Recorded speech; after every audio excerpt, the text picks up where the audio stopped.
নমস্কার বন্ধুরা, আরও একটি নতুন ভিডিও নিয়ে চলে এসেছি। আজকের ভিডিওটি ইন্দিরা একাদশীর উপবাস কবে এবং কখন পুজোর সঠিক নিয়ম এই সম্পর্কেই আলোচনা করব এবং এই ভিডিওর শেষে আমরা ব্রত কথা এবং ব্রত মাহাত্ম্য সম্পর্কেও জানব। ইন্দিরা একাদশীর উপবাস করলে শুধু ভগবান বিষ্ণুর আশীর্বাদই পাওয়া যায় না, পূর্বপুরুষরাও মোক্ষ লাভ করেন। আর আপনারা যদি বিচার করে দেখেন তাহলে দেখবেন এটি মহালয়ার ঠিক আগে পড়ে।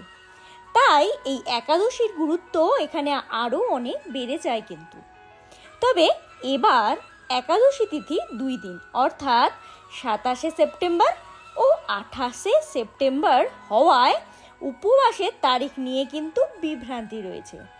তো এই ভিডিওতে আমরা জেনে নেব যে সঠিক পূজার সময় কখন এবং পারণ কখন। আশ্বিন মাসের একাদশী তিথিতে ইন্দিরা একাদশীর উপবাস পালন করা হয়।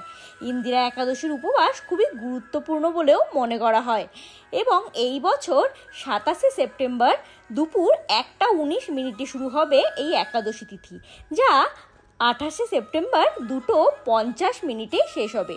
সেটি হলো দুপুরবেলা।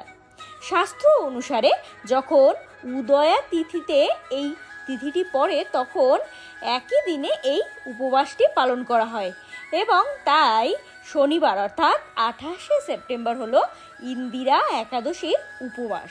যেহেতু বছরে এই 24টি একাদশী সকলের পালন করা অতি শুভ বলে মানা হয়, তবুও বিভিন্ন কারণে এবং কাজের ক্ষেত্রে যারা এই একাদশীর ব্রত পালন করে উঠতে পারছেন না, তারা সন্ধেবেলায় একটি প্রদীপ প্রজ্বলিত করে ভগবান বিষ্ণু ও মা লক্ষ্মীর সামনে আরতি করুন এবং এই ব্রত কথাটি মন দিয়ে শুনুন। তো চলুন ব্রত কথাটি শুরু করা যাক, কারণ আমরা কিন্তু জানি যে ব্রত কথা বিনা ব্রতের ফল ও মাহাত্ম্য লাভ হয় না। তাই চলুন ভিডিওটি শুরু করা যাক। এই ধরনের আরো অনেক ভিডিও পেতে চ্যানেলটি সাবস্ক্রাইব করে বেল আইকনটি প্রেস করে পাশে থাকবেন প্লিজ।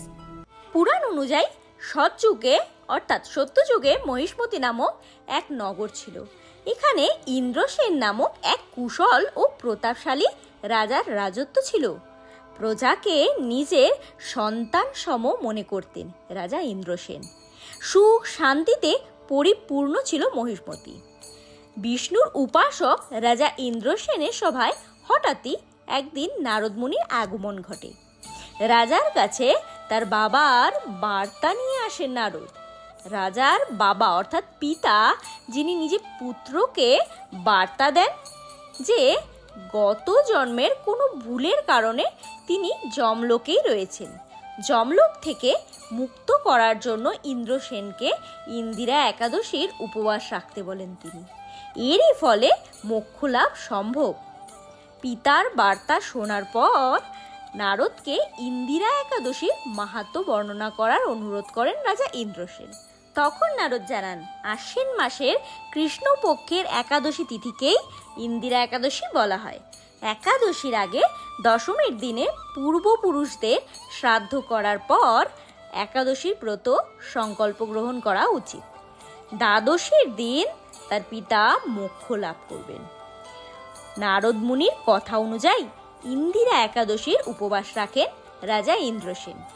দিনে অর্থাৎ একাদশী দিনে স্নানের পর বিষ্ণুর পূজা করেন। বিধি মেনে পারণ ও দান করার কর্তব্যও পূর্ণ করা হয়। নারদ মুনির কথা মতো একাদশী ব্রত পালন করে ইন্দ্রসেন তার পিতার মোক্ষ লাভের কারণ হয়। এই ব্রতর পূর্ণ প্রভাবে তার পিতা মোক্ষ লাভ করেন। এমনকি ইন্দিরা একাদশীর পূর্ণ প্রভাবে মৃত্যুর পর রাজা ইন্দ্রসেনও বৈকুণ্ঠে গমন করেন। তো বন্ধুরা, আজকের ভিডিওটি এই অবধিই ছিল। ইন্দিরা একাদশীর ব্রত কথা ও মাহাত্ম্য সম্পর্কে জেনে আপনাদের কেমন লাগলো এবং ভিডিওটি কেমন লাগলো? যদি আরও এই ধরনের ভিডিও পেতে চান তাহলে ভিডিওটি লাইক করে চ্যানেলটি সাবস্ক্রাইব করে পাশে থাকবেন। দেখা হচ্ছে একটি নতুন ভিডিও নিয়ে।